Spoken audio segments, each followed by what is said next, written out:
An incendiary anger, tear gas as hundreds of people attack a security forces station near Agadir in Morocco. It's Gen Z are angry at the government, taking to the streets, demanding immediate reforms to healthcare, education and jobs.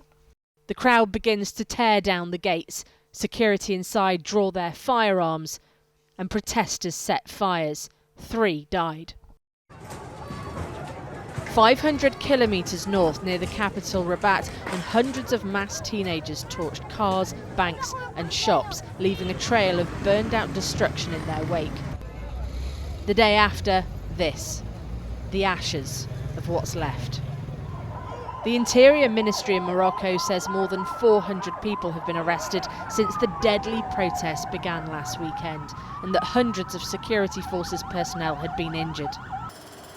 Some of the anger comes from this: billions of dollars invested into major infrastructure, prioritised in the form of new stadiums built for the Africa Cup of Nations and the World Cup, but in a country where there are fewer than the recommended number of medical professionals per capita. Protests in the daytime more peaceful in places like Rabat and Casablanca, by a seemingly leaderless movement, but from a youth united. المسؤولين الكبار هما اللي كيطلبوا من الشعب هو اللي يضبط النفس كيطلبوا منه. Politicians keep asking people to control themselves, to be patient, to make sacrifices, to act as good citizens and love their country, but they don't do any of this themselves. ما تيديروا والو من هالشي. Flowers from protesters to police. There have been acts of kindness among these protests too, which set out to be peaceful. The protests in Morocco seem to be loosely connected to a movement known as Gen Z 212, membership to its organised group online surging from a few thousand to more than 130,000 in just a few days, and today demanding that the current government should go. We have people dying in hospitals because they don't have basic health care. Why are you spending money on football and a World Cup, which is entertainment, but you forget basic rights?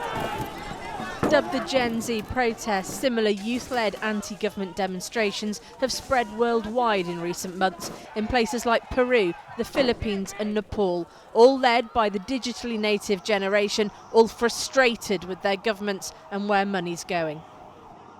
But in North Africa, this unverified footage shared on social media appears to show police vans running over protesters. They're too graphic to show in full. The state news agency MAP saying it left 1 man injured. Criticism from the Moroccan Association for Human Rights about how the authorities are handling the protests, condemning the widespread wave of arrests. But in North Africa, Amnesty International urging the government to address protesters' demands for social and economic rights. The government announced yesterday it would engage in dialogue and respond to demands. But this wave of discontent will not be easily dampened. Well, we're joined now by Nail Joud, a Moroccan fashion designer based in Paris, who's been using his social media to raise awareness about the Gen Z 212 movement. This movement seems to be bringing in people wider than just in Morocco itself, and today it said it wants the current government dismissed. So why are people like you getting involved and backing this movement? And what do you know about it as well?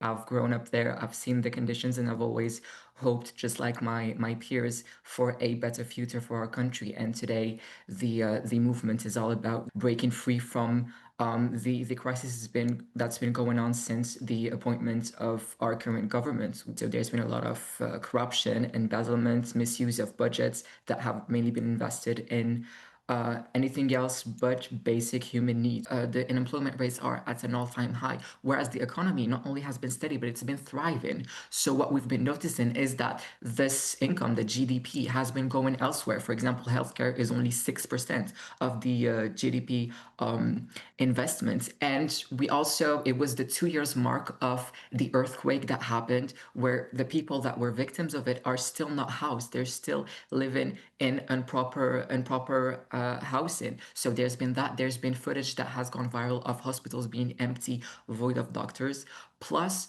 Basically, what happened with the World Cup and the stadiums is that we saw solidified. It was able to materialize that the funds were being given to other sectors while prioritizing basic human rights like proper healthcare, proper education was not done. The collective had established a list of demands of 8 clear reforms and demands that we ask. And do you know who's behind this movement as well?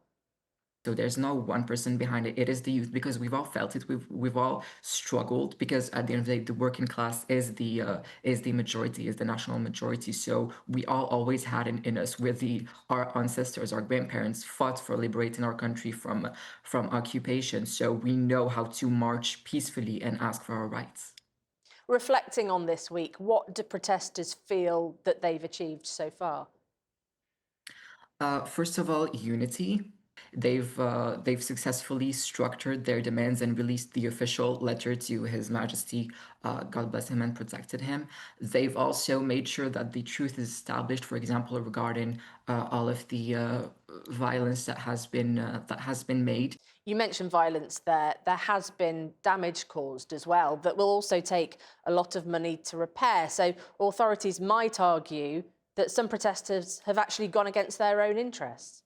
There has been a main focus on the damage done to the authorities and material. And even when the deaths that have happened were called out, they were just made in the same sentences as the damage done to the authorities, which bring us back to the main issue of our current government, which has been the priority of material. The budgets have been corrupted. There was no investment in our people. We've seen some footage of responses from authorities which seem to have elements of brutality from the police. To what extent has that come as a surprise?